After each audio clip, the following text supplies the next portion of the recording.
Bismillahirrahmanirrahim. Assalamualaikum warahmatullahi wabarakatuh. Alhamdulillahirabbil alamin. Wassalatu wassalamu ala asyrafil anbiya'i wal mursalin wa ala alihi wa ashabihi rasulillahi ajma'in. Asyhadu an la ilaha illallah wa asyhadu anna muhammadar rasulullah. Allahumma sholli ala sayyidina Muhammad wa ala ali sayyidina Muhammad. Assalamualaikum ya Rasulullah. Bapak Ibu yang dirahmati Allah, melalui media ini izinkan saya mencoba membahas tentang obat hati menurut Islam. Dalam pandangan agama kita, di dalam tubuh manusia terdapat segumpal darah yang merupakan pusat kebaikan dan keburukan. Segumpal darah itulah yang akan mengomandoi seluruh pikiran dan perbuatan anggota badan manusia. Segumpal darah itu diberi nama hati. Rasulullah Shallallahu Alaihi Wasallam bersabda, A'udzu billahi minasyaitonir rajim.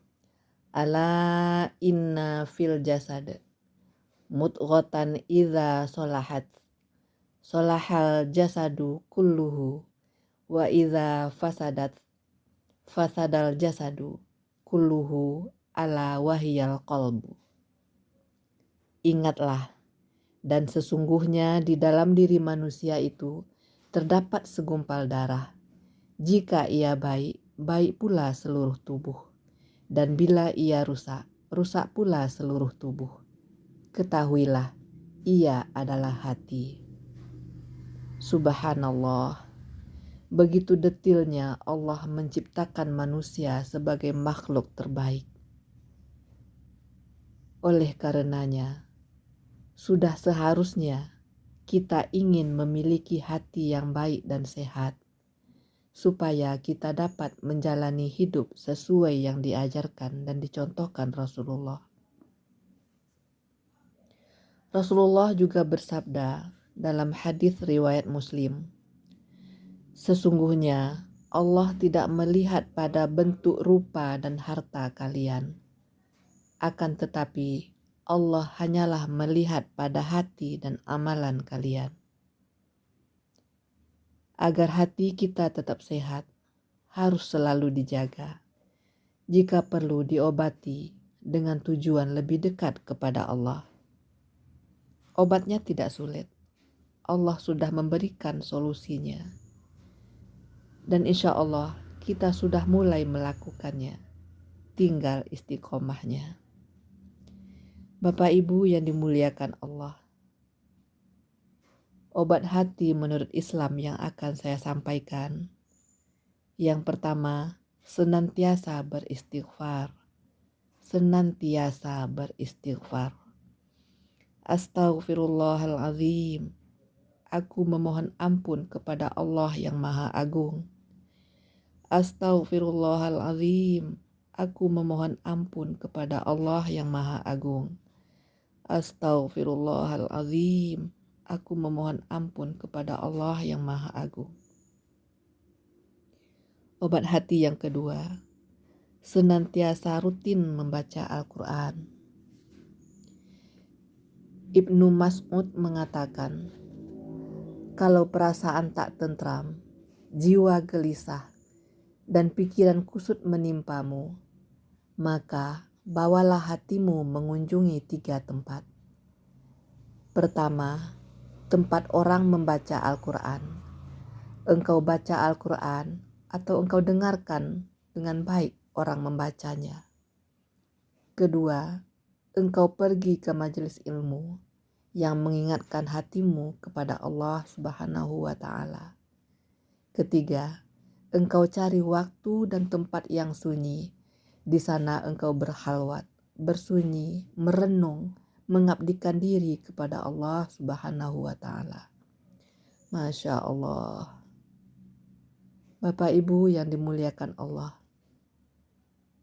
Obat hati yang ketiga, mengosongkan perut. Berpuasa wajib yang sedang kita laksanakan saat ini dan berpuasa sunat di luar bulan Ramadan. Makan sebelum lapar, berhenti sebelum kenyang. Obat hati yang keempat, mendirikan sholat malam. Allah Subhanahu wa Ta'ala berfirman dalam surat Az-Zariyat ayat 17 dan 18. A'udzu billahi minasyaitonir rajim. Kanu qalilam minal laili ma yahja'un. Di dunia mereka sedikit sekali tidur di waktu malam. Wabil asharihum yastaghfirun. Dan pada akhir malam mereka memohon ampunan kepada Allah. Bapak Ibu yang dimuliakan Allah, tanpa terasa Ramadan tinggal lebih kurang 3 hari lagi. Ada beberapa masjid yang memfasilitasi kegiatan ibadah ini, membaca Al-Quran dan sholat malam berjamaah. Semoga kita senantiasa diberi kekuatan dan istiqomah untuk bisa memanfaatkan momen yang sangat singkat ini. Wallahu a'lam, tahun depan apakah kita masih diberi kesempatan atau tidak. Obat hati yang kelima, duduk bersama orang-orang yang soleh. Obat hati yang keenam, membiasakan diri selalu dalam keadaan berwudu. Batal wudu, perbaharui lagi. Batal wudu, perbaharui lagi. Batal, perbaharui lagi. Bapak Ibu yang dimuliakan Allah, itulah 6 obat hati yang bisa saya sampaikan dalam kesempatan ini. Senantiasa beristighfar, senantiasa rutin membaca Al-Quran, berusaha mengosongkan perut, mendirikan sholat malam, senantiasa duduk bersama orang-orang yang soleh, membiasakan diri selalu dalam keadaan berwudu. Dan masih banyak lagi cara-cara lain yang juga dapat kita lakukan untuk mendapatkan obat hati secara Islam. Sekarang muncul pernyataan di diri kita. Saya merasa hati saya biasa-biasa saja, aman-aman saja. Tidak merasa sakit, tidak merasa gelisah. Jadi, nggak perlu dong obatnya. Jawabannya ada di diri kita masing-masing. Bapak Ibu yang dirahmati Allah, demikian pembahasan singkat saya tentang obat hati menurut Islam. Semoga bernilai manfaat untuk kita semua, terutama untuk diri saya sendiri. Mohon maaf atas kekeliruan berucap. Kepada Allah saya mohon ampun. Subhanakallahumma wa bihamdika asyhadu an la ilaha illa anta wa astaghfiruka wa atubu ilaik. Assalamualaikum warahmatullahi wabarakatuh.